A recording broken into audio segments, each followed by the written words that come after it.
आप सभी को नमस्कार। हम लोग 34th कारिका तक कल किए थे। आज 35th कारिका में जाते हैं।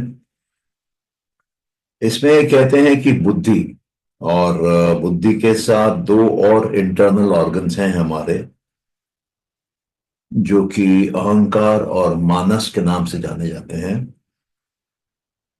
ये सारे वस्तुओं को समझ पाते हैं, देख पाते हैं, जान पाते हैं। और ये तीन ऑर्गन जो हैं वो आप समझ लीजिए कि गार्ड की तरह है, सिक्योरिटी की तरह है। और बाकी जो भी है वो गेट है। मतलब जो प्रकृति के 23 तत्व है उसमें से तीन तत्व ही सिक्योरिटी का काम करते हैं, समझने का काम करते हैं, मीनिंग बनाते हैं। और बाकी जो 20 तत्व हैं वो गेट के समान है। अब ये 20 तत्व कौन कौन से हैं? जब अहंकार सात्विक होता है तब मानस बनता है। लेकिन मानस इंटरनल ऑर्गन माना जाता है। तो मानस को छोड़ के क्या बनता है? मानस को छोड़ के पंच ज्ञान इंद्रियां बनती हैं, पंच कर्म इंद्रियां बनती हैं। सात्विक अवस्था में जब अहंकार सात्विक है तो ये सात्विक उत्पत्ति है अहंकार की। इसको हम सब्जेक्ट भी बोल सकते हैं। और ऑब्जेक्ट क्या बनता है? ऑब्जेक्ट बनते हैं पांच तन्मात्राएं, जो कि सूक्ष्म मैटर है, सूक्ष्म ऑब्जेक्ट है। और पंच महाभूत, जो कि स्थूल रूप का ऑब्जेक्ट है, स्थूल मैटर है। तो ये 20 हुए। ये 20 जो है ये दरवाजे हैं, गेट हैं। और इन 20 दरवाजों को कंट्रोल करने वाला, उस पर चौकीदारी करने वाला, उस पे कौन अंदर आ रहा है कौन बाहर जा रहा है उस पे नजर रखने वाला, उस पे बोलिए कि एक किस्म से ध्यान रखने वाला है आपके अंदर के तीन ऑर्गन। और वो तीन ऑर्गन जो हैं वो शक्तिशाली है। उनमें डिसीजन का पावर है। लेकिन जो बाकी मात्र दरवाजे हैं, गेट है, उनके अंदर से इंफॉर्मेशन बहती है बस। अभी जैसे मेरी आंख है। मेरी आंख जब वस्तु को दिखती है तो वहां से लाइट निकल के मेरे आंख में आती है। और मेरा आंख एक पाइप के समान, एक गेट के समान, एक दरवाजे के समान, एक खिड़की के समान काम करती है। और उस लाइट को अंदर आने देती है और अंदर ले जाके उसको मन तक ले जाती है। और मन फिर उसका आइडेंटिफिकेशन करता है कि लाइट कहां से, ये कौन सी वस्तु है, इसका नाम क्या है, इसका काम क्या है, इसके बारे में और क्या क्या इंफॉर्मेशन चित्त की लाइब्रेरी में मौजूद है, उसको वो चेक करता है।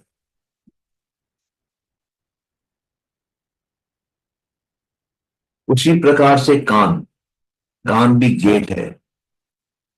कान के गेट के छेदे से आवाज बढ़ जाती है, अंदर जाते जाते ईयर ड्रम तक पहुंचती है। वहां से वो आवाज बदल के इलेक्ट्रिकल करंट्स के हिसाब से नसों से बहते हुए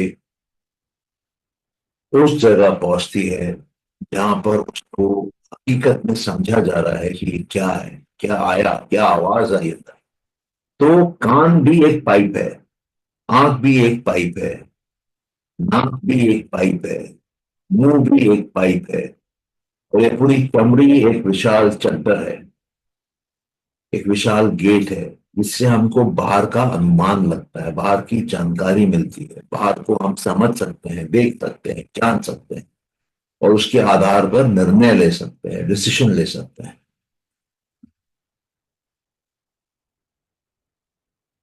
तो जो वो तीन है, वो मेन ऑर्गन है। बाकी जो 20 हैं, वो उसको सर्व करने वाले, उसकी सेवा में काम करने वाले ऑर्गन हैं। और ये जो तीन इंटरनल हैं, उसमें सबसे इंपॉर्टेंट जो है वो बुद्धि है, क्योंकि बुद्धि यूनिवर्स की माइंड है। सेकंड नंबर पे इंपॉर्टेंट है अहंकार, क्योंकि अहंकार इंडिविजुअल का माइंड है, और उससे भी कम इंपॉर्टेंट बोल लीजिए या कम कंट्रोलिंग पावर वाला बोल लीजिए, मानस है। तो इन तीन में भी एक हायरार्की है, इन तीन में भी एक ऑर्डर है, एक बॉस है, एक बीच के लेवल का है और एक नीचे के लेवल का है। तो मानस जो है वो नीचे है सबसे, क्योंकि मानस दुनिया को देखती है, और अहंकार जो है वो बीच में है, और बुद्धि जो है वो सबसे हाइट पे है। बुद्धि जो है वो जितने भी तत्व हैं सब में हाईएस्ट है।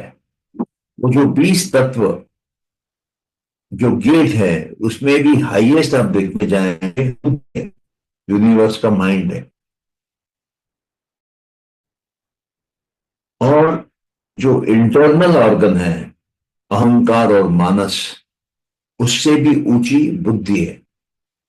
बुद्धि सबसे ऊंची है, क्योंकि बुद्धि यूनिवर्स की माइंड है। मानस और अहंकार इंडिविजुअल का माइंड है। तो एक बुद्धि में कई मानस जुड़े हुए हो सकते हैं, एक बुद्धि में कई अहंकार जुड़े हुए हो सकते हैं। तो इन सब का आपस में एक रिश्ता है, ये जुड़े हुए हैं। जैसे हम किसी और इंसान के साथ किसी तरीके से जुड़े हुए हैं, हम कीड़े मकोड़ों के साथ किसी तरीके से जुड़े हुए हैं, हम घास फूस के साथ, फसलों के साथ किसी तरीके से जुड़े हुए हैं। तो अलग भी है, उसकी एक कैटेगरी है, और सिमिलैरिटी भी है, उसकी भी एक कैटेगरी है। ये मेरे ख्याल से बहुत ही सरल तरीके से इन्होंने समझाया है कि तीन अंदर के ऑर्गन क्या है और बाकी ऑर्गन क्या है, और इनका आपस में रिश्ता क्या है, संबंध क्या है, और कौन किससे सुपीरियर है, कौन किससे सीनियर है। आप चाहें तो उसको अपने जीवन में खुद उतार के एक्सपेरिमेंट करके भी देख सकते हैं, आपको यही जवाब मिलेगा जो कि इस शास्त्र ने दिया है, जो कि सांख्य में दिया है। यहां तक किसी का कोई क्वेश्चन है?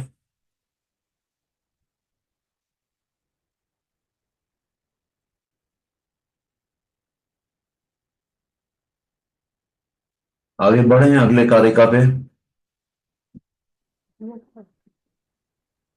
जी सर। ये कहते हैं कि ये जो एक्सटर्नल ऑर्गन है,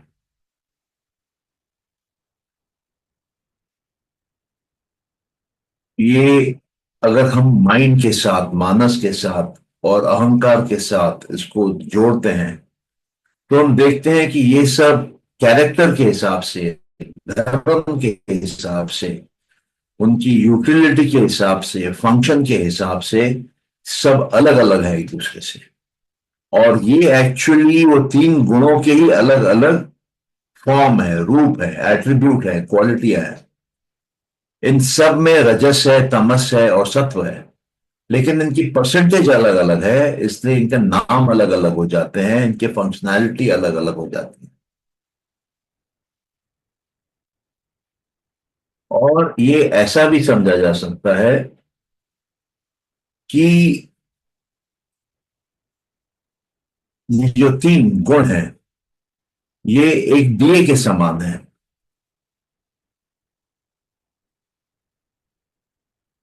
और जितने भी अलग अलग ऑब्जेक्ट है, उन पे ये रोशनी डालता है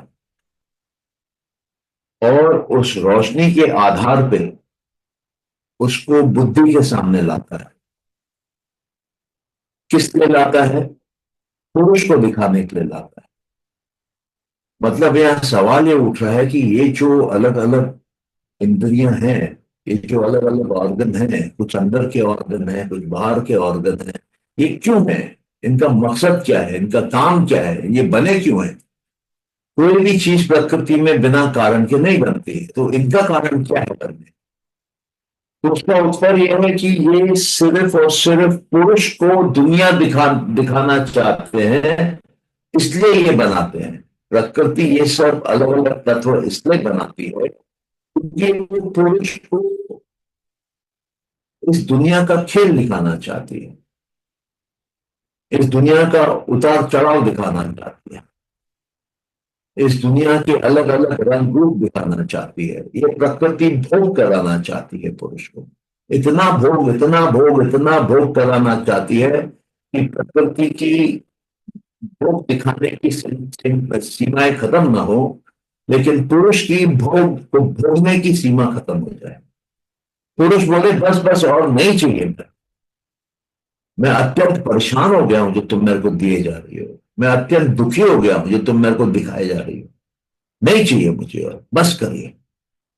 उस समय प्रकृति को यह समझ में आता है कि पुरुष को और भोग नहीं चाहिए।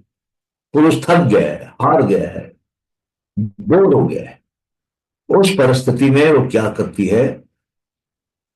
वो अपने आप को समेटती है और बाहर फेंक देती है, पुरुष से दूर, ताकि पुरुष की नजर ना पड़े, पुरुष इसी धोखे में रहे कि वो अभी भी अंदर ही है। तो इसी के ऊपर ये वाला जो 36वीं कारिका है वो लिखी हुई है। ये जो पुरुष है ये प्रकृति का खेल बुद्धि में देखता है, और बुद्धि क्या है? हाईएस्ट फॉर्म ऑफ तत्व वहां पर मौजूद है। मैनिफेस्टेड प्रकृति में बुद्धि के ऊपर कुछ नहीं है। अनमैनिफेस्टेड प्रकृति में जो अभी तक व्यक्त नहीं हुई है, जो बदल रही है, जो बन रही है, बना रही है, वो अभी तक फाइनल नहीं हुई है।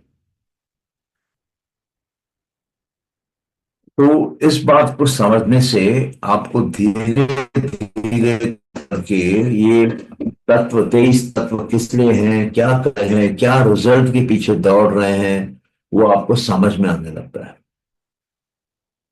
ठीक है यहां तक सबको? कि किसी का कोई प्रश्न है?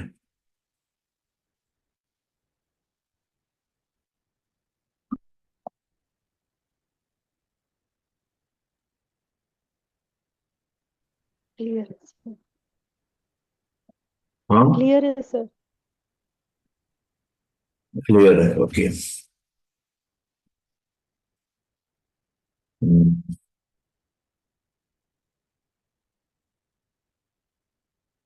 तो इसलिए कहते हैं यहां पर कि ये जितने भी इस तरह के ऑर्गन हैं, 3 ऑर्गन हैं, बुद्धि, अहंकार, मानस, जो बाकी 20 तत्वों को कंट्रोल करते हैं, वो कंट्रोल इसलिए करते हैं कि बाकी तत्वों के नाच से वो अपने बुद्धि तक वो ज्ञान पहुंचाए। प्रकृति क्या क्या नाच कर सकती है वो ज्ञान बुद्धि तक पहुंचाए। बुद्धि में पुरुष देखता है, और बुद्धि में जो देखता है उसी को सही मानता है, उसी को सही अनुभव मानता है, और उसी के हिसाब से वो फिर आगे की कार्यवाही करता है।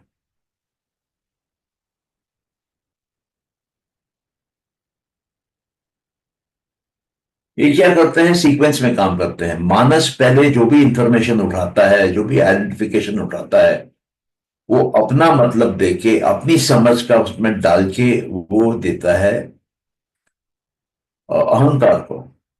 अहंकार उसमें मैं और मेरा जोड़ता है, समझता है, औरों से सलाह करता है, और जो अहंकार को सही लगता है वो वही करता है, उसमें डूअरशिप की प्रिंसिपल है, वो वही करता है।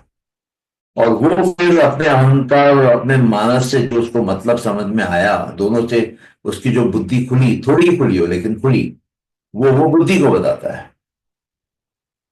तो हम देखते हैं कि धीरे धीरे ये कंट्रोल जो है ये शरीर के अंदर आ जाता है, शरीर के बाहर ये कंट्रोल नहीं रहता है। जो हमारे अंदर का चेतन तत्व रहता है वो शरीर के बाहर भी रहता है, और वो बिल्कुल ऊंचाई तक जा सकता है।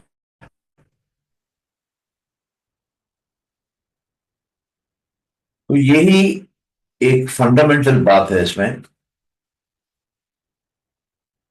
कि ये जो भी एक्सटर्नल ऑर्गन्स हैं, ये जो भी इंटरनल ऑर्गन्स हैं, ये सब अपने फंक्शनिंग के हिसाब से एक दूसरे से भिन्न है, और उनके डिफरेंट एट्रीब्यूट्स काम करते हैं, मतलब डिफरेंट गुण उनके अंदर उस समय मौजूद होते हैं। और जो गुण उसके अंदर मौजूद होते हैं उसी के हिसाब से वो काम करता है।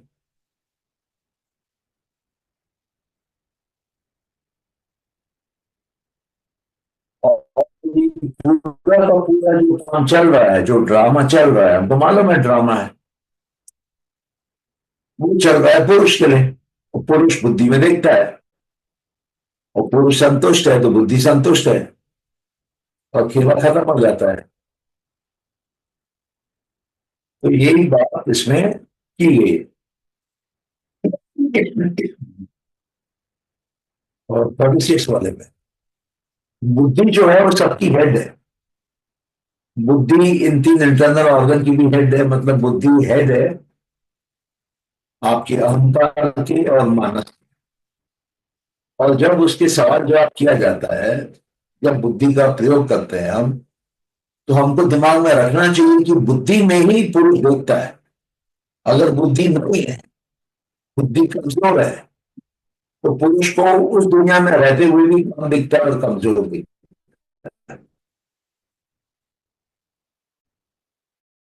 बुद्धि करने से जो बुद्धि को दिखता है वो साफ सुथरा दिखने लगता है।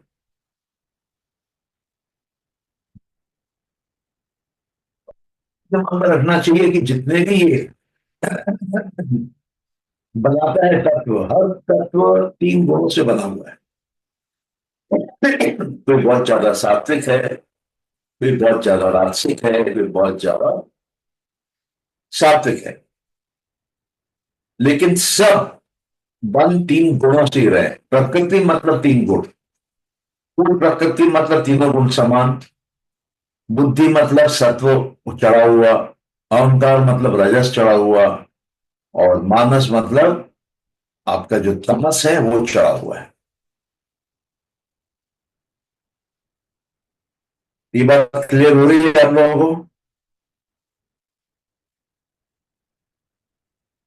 Yes. किसी का कोई क्वेश्चन हो तो पूछ लीजिए आप।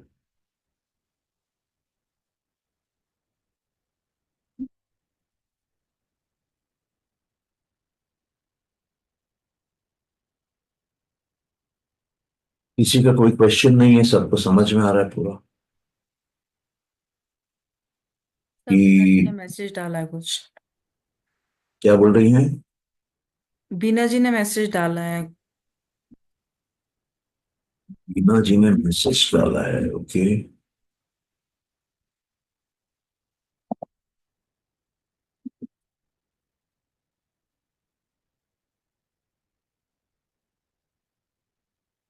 आप कह रही हैं कि इतना जल्दी मेरे क्लियर नहीं होगी, आफ्टर यूथ स्टडी हो जाएगी। हाँ, ये बात सही है।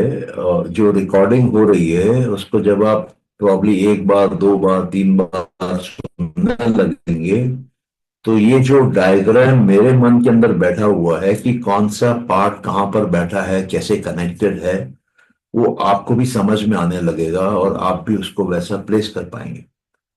और जरूरत पड़ेगी तो हम लोग आप लोग याद कराइएगा एक सेशन में इसका ब्लॉक डायग्राम भी बना लेंगे तो आपको क्लियरली समझ में आएगा कि कौन सा पार्ट किससे जुड़ा हुआ है, किस ऑर्डर में फ्लो हो रही है एनर्जी।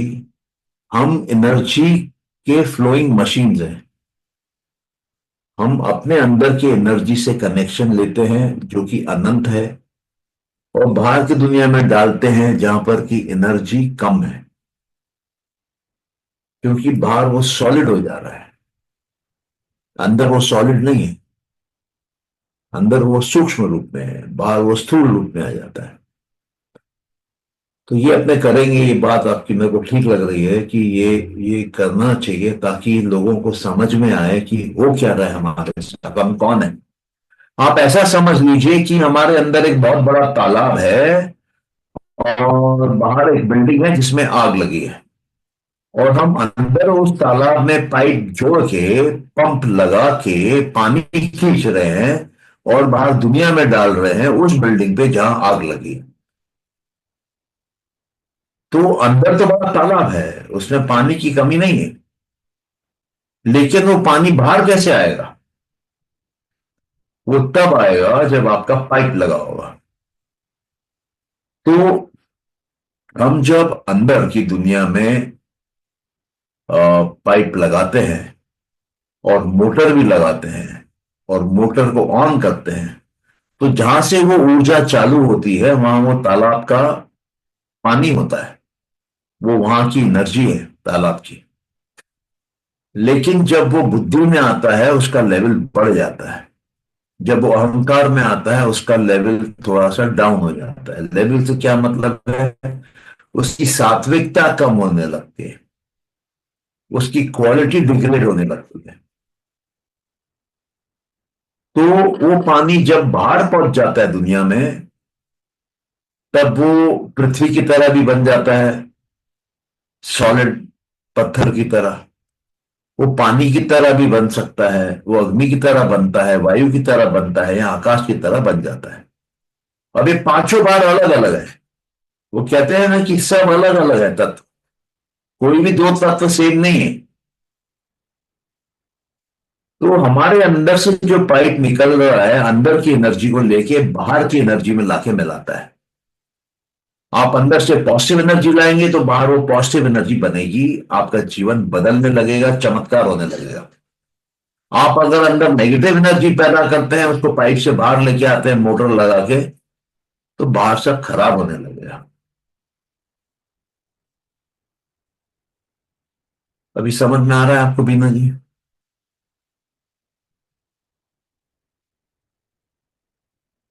आप ये मान के चलिए कि बच्चा जब पैदा होता है उसको पाइप का छोटा छोटा हिस्सा दिखता है, उसको पाइप का गेट दिखता है, छेदा दिखता है।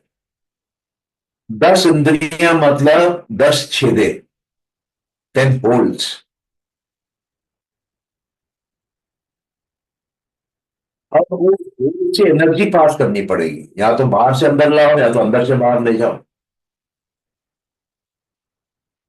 तो जब आप बाहर से अंदर आते हैं तो उसमें कठिनाई है, क्योंकि हमको बाहर की आदत पड़ी हुई रहती है। लेकिन जो बच्चा बचपन में इंट्रोवर्ट रहता है, जो अपने शास्त्रों को पढ़ता है, उसके बारे में जानकारी रखता है, उसको तकलीफ नहीं होती है बाहर से अंदर आने में। लेकिन जो जीवन भर बाहर रहा है, जिसको लगता है कि मेरा मकान ही मेरा मकान है, वो बाहर है, जिसको अपना शरीर दिखता है बाहर, वो शरीर पे लिपापोती करता है, वो बाल बना के लाता है, वो चेहरे पे क्रीम लगाता है, वो स्क्रब लगाता है, वो बालों को प्रॉपर ढंग से रखता है, वो शर्ट पहनता है, पैंट पहनता है, जूता पहनता है, जूता चमकाता है, मोजे नए लेता है, रुमाल चमकता हुआ लेता है। सब चीजों को बाहर के नजरिए से देख रहा है, बाहर के पर्सपेक्टिव से देखता है। तो वो फंसा हुआ है बाहर में, क्योंकि मुक्ति बाहर नहीं है, मुक्ति अंदर है। आप धरती पे कूद लीजिए बहुत ऊंचा, वापस आ जाएंगे धरती। आप धरती से कूद के मार्स जाने की चेष्टा करिए, फिर मार्स पे जाके फंस जाएंगे। मार्स से कूद के आप मान लीजिए सूरज तक पहुंच गए, फिर वहां फंस जाएंगे। मुक्ति बाहर नहीं है। आप वंदे भारत में बैठ जाइए या बुलेट ट्रेन में बैठ जाइए, उतरना आपको वापस धरती पे ही पड़ेगा। वो ट्रेन चलेगी धरती पे ही। सच्चाई बदली नहीं जा सकती है। बाहर मुक्ति नहीं है, शरीर में मुक्ति नहीं है। चित्त और मन वो मार्ग है जिससे मुक्ति मिल सकती है। और जब आप प्रकृति को तोड़ते हैं, उसमें से बाहर निकलते हैं, सारी सीमाओं को पार कर जाते हैं, तब संभावना खड़ी होती है मोक्ष में जाने की। मोक्ष के पहले संभावना खड़ी होती है परम ज्ञानी बनने की, ब्रह्म ज्ञानी बनने की। तब ये चांस पैदा होता है, अपॉर्चुनिटी खड़ी रहती है कि आप पूरा ज्ञान हासिल करके, पूरी सत्ता हासिल करके, अपनी सारी इच्छाएं पूरी करके आप शरीर त्याग के, चित्र त्याग के पुरुष में चले जाएं। तो मुक्ति अंदर है, फ्रीडम अंदर है, लिबरेशन अंदर है, बाहर कैद है। ये धरती एक बहुत बड़ी जेल है जिसमें हम पैदा तो हो जाते हैं शरीर लेके, लेकिन शरीर को लेके उससे बाहर नहीं जा सकते हैं। जिस दिन ये समझ में आएगा, उसी दिन आपका मुक्ति का मार्ग बनने लगेगा, आपको मुक्ति मिलेगी। जब तक ये नहीं समझ में आएगा, आप इंद्रियों के जाल में फंसे रहेंगे। वो गेट आपको बांध के रखेंगे, 10 गेट। और जो अंदर के 3 कंट्रोलर हैं वो एक्टिवेट ही नहीं होंगे। और जब गेट बंद हो जाएंगे, तब अंदर के जो कंट्रोलर है, बुद्धि, अहंकार, मानस, उन पे भी आप कंट्रोल कर सकते हैं। फिर आपका धारणा, ध्यान, समाधि शुरू होगी। धारणा मतलब मन को एक जगह लाके बिठाना। कई जगह मन नाचता है, उसको उठा के एक जगह बिठाना, यह है धारणा।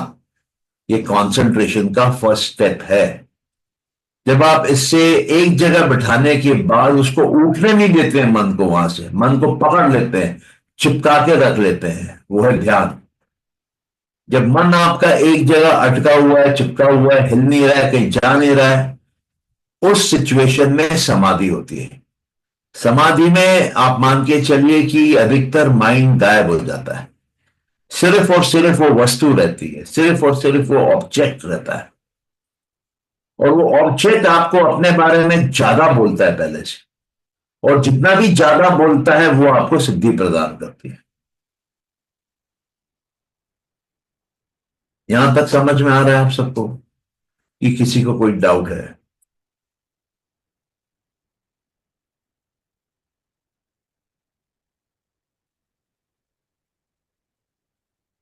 क्लियर है सर।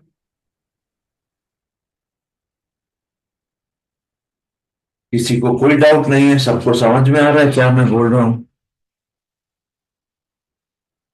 पर ये जो सिद्धि के बाद तो सांख्य में आता है क्या? सिद्धि के बाद तो योगों में है, पर सांख्य में भी सिद्धि का कुछ मतलब है क्या? ओके।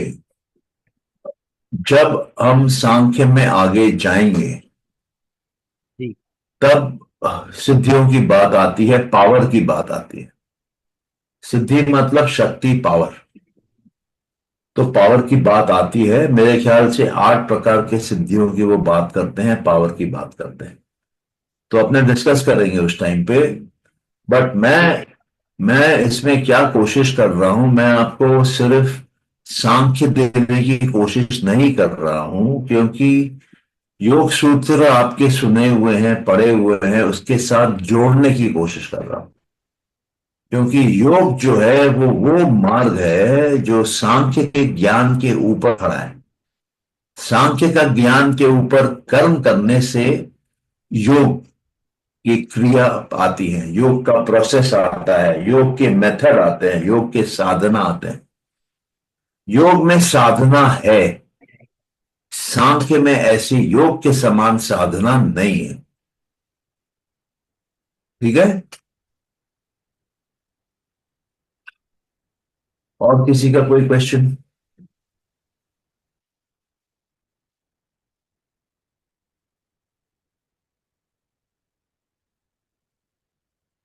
मुझे नहीं लगता कि आप सबको समझ में आया है, लेकिन शायद आप लोग क्वेश्चन करने में घबरा रहे हैं, पता नहीं क्या।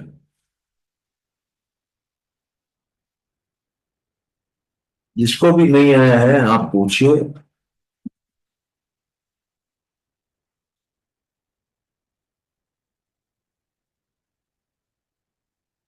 अगर सबको आ गया है तो हम लोग आज फिर यहीं पर ही रेस्ट करते हैं। मेरे ख्याल से 3 तारीखें कवर हुई हैं। इसको आप लोग रिवाइज करिए, और शुरू से लेके यहां तक आप पढ़ेंगे तो कई ऐसे घटनाक्रम होंगे जिससे आपको समझ में आएगा कि ये मेरे को समझ में नहीं आया। ठीक है। ठीक है सर। अगर आप ये सोचेंगे कि ये कठिन है तो ये कठिन बन जाएगा। अगर आप ये सोचेंगे कि ये आसान है तो आसान बन जाएगा। कुदरत कोई ना कोई गेम खेल के आपके लिए इसको आसान कर देगी या मुश्किल कर देगी।